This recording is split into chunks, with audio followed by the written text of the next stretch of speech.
Decíamos el domingo pasado que la Iglesia, en preparación a la fiesta de Cristo Rey, donde vemos a Cristo venir en su segunda venida, en la majestad de su gloria, para juzgar a vivos y muertos, para someter todas las cosas al Padre, la Iglesia en preparación para esta fiesta nos habla de la vigilancia y nos habla del juicio, con las palabras de la Escritura.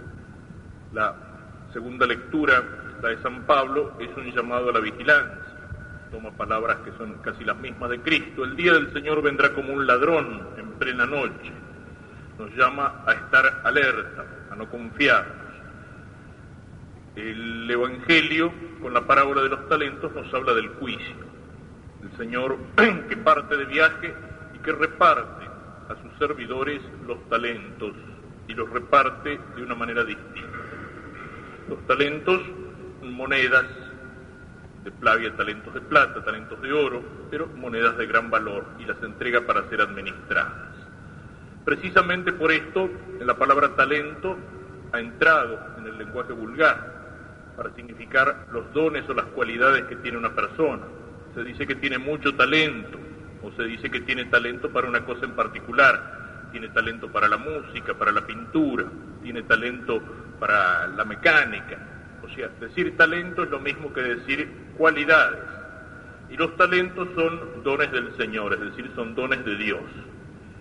Y Dios nos ha repartido esos talentos y los ha repartido de una manera distinta. En primer lugar, son dones de Dios. ¿Y cuáles son nuestros talentos? Nuestros talentos son todas las cualidades que podemos tener, físicas, anímicas, espirituales, son dones de Dios. Todo lo que tenemos lo tenemos como recibido de Dios. Si uno tiene, más fuerza física que otro, o más agilidad, o tiene más inteligencia, o tiene habilidad para alguna cosa en particular, eso es un talento que Dios le ha dado, y es distinto del talento que Dios le dio al otro. O sea, uno de los grandes mitos de nuestro tiempo es el mito de la igualdad entre los hombres, es decir, los hombres son todos iguales, solamente en un cierto aspecto, en cuanto que por naturaleza todo hombre es animal racional, y en cuanto que todo hombre ha sido redimido por Cristo, desde el más santo hasta el más infeliz. Pero ahí se acabó la igualdad. Y la otra igualdad, la que nos quieren imponer, es una abstracción. Es la igualdad que hace en Oriente que el hombre sea solamente un número en la cola de la puerta de la fábrica o en el campo de concentración. Es la igualdad que hace en Occidente que el hombre sea solamente un número en la cola de las mesas electorales. Pero esa igualdad se da en el plano abstracto de la matemática, en el segundo grado de abstracción. En la realidad no existe. Los hombres no son iguales porque Dios ha repartido sus talentos de una manera distinta. Y en estas dos cosas, en el hecho de que los talentos son dones de Dios y de que Dios los ha repartido de una manera distinta, tenemos la dificultad y al mismo tiempo la realidad de lo que tiene que ser la humildad. La humildad no consiste en negar los dones que Dios me ha dado. Eso sería una mentira. Si una persona tiene una cualidad, tiene un talento, y dice, no, yo no lo tengo, yo soy un inútil, yo no sirvo para nada, eso no es humildad, eso es hipocresía, eso es mentira. La humildad es andar en verdad, decía Santa Teresa, y ya lo dice San Agustín antes, aunque no con las mismas palabras. La humildad es tratar de conocerse a sí mismo, como Dios me conoce, no como yo con mi amor propio me conozco, no como la opinión de los demás que tan superficial me conoce, conocerme como Dios me conoce, y saber descubrir cuáles son los propios límites, cuáles son los talentos que no tengo. Eso es importante saberlo, porque cuando uno no conoce los talentos que no tiene, entonces se cree para más de lo que es, se cree capacitado para cosas para las cuales a lo mejor no sirve, es un perfecto inútil, cree que es el tipo indicado para una responsabilidad o para un puesto, y sin embargo no tiene los talentos para eso. Pero al mismo tiempo conocer cuáles son los talentos que Dios me ha dado y saber darle gracias a Dios. Y si Dios me dio más talento que al otro, Dios me va a exigir más. Y aparte, Dios me lo dio. No tengo motivo para la soberbia. Qué tontas que son las comparaciones. Las comparaciones sí nacen de la soberbia. Yo siento que tengo, me doy cuenta que tengo lo que el otro no tiene y entonces lo miro de arriba y lo desprecio. Míralo aquel. O al revés. Me doy cuenta de que el otro tiene talentos que yo no tengo y entonces lo envidio. Qué estúpida que es la soberbia. Dios repartió sus dones de manera distinta, porque así tiene que ser. Porque en la manifestación de la infinita riqueza de Dios es necesario que los hombres sean distintos. Y precisamente porque somos distintos es posible la sociedad. En la sociedad no podría existir si fuéramos todos iguales, como no existe un cuerpo formado por puras manos o por puros ojos. Ni siquiera esta sociedad que es la iglesia donde cada uno tiene su lugar. Y precisamente, ¿cómo puedo yo descubrir mi lugar en la iglesia? Cuando yo soy capaz de conocer cuáles son los talentos que tengo y cuáles son los talentos que no tengo. Es decir, cuando soy capaz de conocer mis límites y mis cualidades, a través de eso Dios me está hablando y Dios me está señalando qué tipo de miembro tengo que ser yo en el cuerpo místico de Cristo, qué es lo que quiere de mí. Porque cuando Dios da una vocación, Dios da los talentos para esa vocación. Si uno cree que tiene una vocación, pero no tiene talentos para esa vocación, bueno, no sirve. Si uno pensara, tengo vocación, qué sé yo, para ser piloto de avión, pero resulta que es chicato y tiene unos anteojos así de grandes, evidentemente, no tiene vocación para eso. Si uno piensa, yo tengo que ser profesor de matemáticas, pero no le da la cabeza ni para pasar del 2 más 2 son 4, evidentemente no tiene vocación para eso.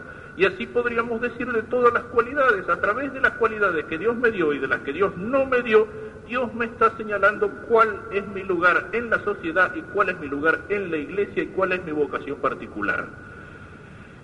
Qué tontas son las comparaciones, decíamos, porque si Dios me dio más que a otro en alguna cosa, Dios me va a pedir más que al otro, Dios me va a exigir más que al otro. Y por eso tengo una mayor responsabilidad y no tengo por qué mandarme la parte.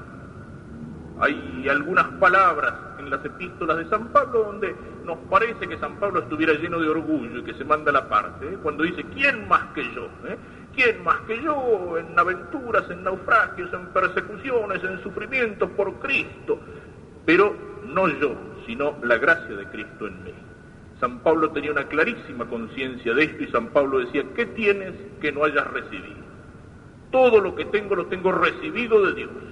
Entonces, si soy más bueno que el otro, lo tengo como un don de Dios. Y si soy más inteligente que el otro, lo tengo como un don de Dios. Y si tengo más fuerza que el otro, lo tengo como un don de Dios. Y si tengo una cualidad para esto, para aquello que el otro no la tiene, lo tengo como un don de Dios. Por eso la humildad, antes que una actitud enfrente a los demás, enfrente al prójimo, tiene que ser una actitud delante de Dios. Porque los hombres somos desparejos. Y en algunas cosas tenemos menos, pero en otras tenemos más. Entonces, si queremos poner la humildad en esa comparación con el otro, la humildad se hace muy difícil, se hace imposible. En cambio, delante de Dios todas las cosas se emparejan. Y delante de Dios, el que tiene 2 talentos y el que tiene 100, pueden decir, todo lo que tengo lo tengo recibido de Dios. ¿Qué tienes que no hayas recibido? Y si lo has recibido, ¿por qué te mandas la parte? Pero Dios un día me va a pedir cuenta de cómo he usado esos talentos. Y eso es lo que me indica también la parábola.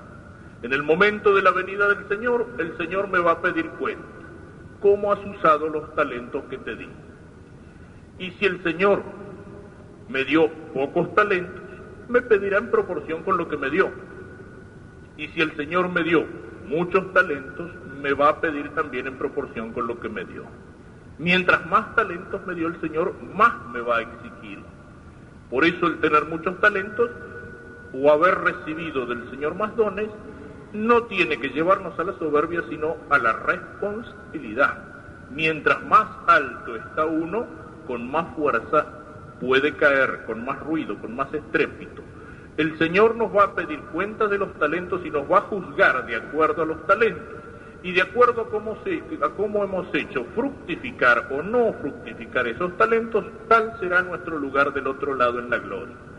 Los hombres no son iguales porque los dones de Dios son distintos, pero los hombres no son iguales porque es también distinta la respuesta de los hombres a Dios, es decir, el uso que los hombres hacemos de esos dones. Alguien decía, la muerte nos hace a todos iguales.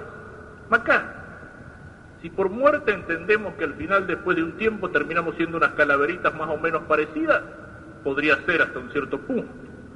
Pero un escritor le respondía, no, mentira, la muerte nos fija definitivamente en la desigualdad, empezando por la desigualdad que existe entre el tipo que se salva y el que se condena. por la desigualdad que existe entre el santo más grande y el tipo que después de haber vivido como un cretino toda su vida, por la misericordia de Dios, a último momento consiguió saltar en el estribo del furgón de cola del tren que pasaba para el lado de la gloria, ¿no es cierto? O sea, la misericordia de Dios hizo que a último momento recibiera una absolución. Va a estar en el cielo, pero evidentemente su gloria no va a ser la de un santo que hizo fructificar sus talentos en el máximo del amor de Dios. El Señor me va a pedir cuenta de los talentos y el Señor quiere que los haga producir. Uno puede malgastar los talentos, derrocharlos. Eso es el pecado. Eso es el pecado. Cuando usamos mal los dones que Dios nos ha dado. Cuando hacemos mal uso de esas criaturas que Dios ha creado buenas. Y nosotros, en lugar de usar de esas criaturas como una escalera para volver a Dios, nos quedamos, ponemos el corazón en las criaturas, las usamos mal, las manchamos, las ensuciamos. Cuando usamos mal las cualidades que Dios nos ha dado, lo decíamos, o la fuerza, o la inteligencia, o la habilidad, en lugar de usarla para el bien, la usamos para el mal. Eso es el pecado, eso es derrochar los talentos. Pero el Señor no nos pide solamente que no malgastemos los talentos, que no los tiremos en farra como el hijo pródigo. Nos pide el Señor que los hagamos fructificar, que los hagamos rendir, que no los enterremos.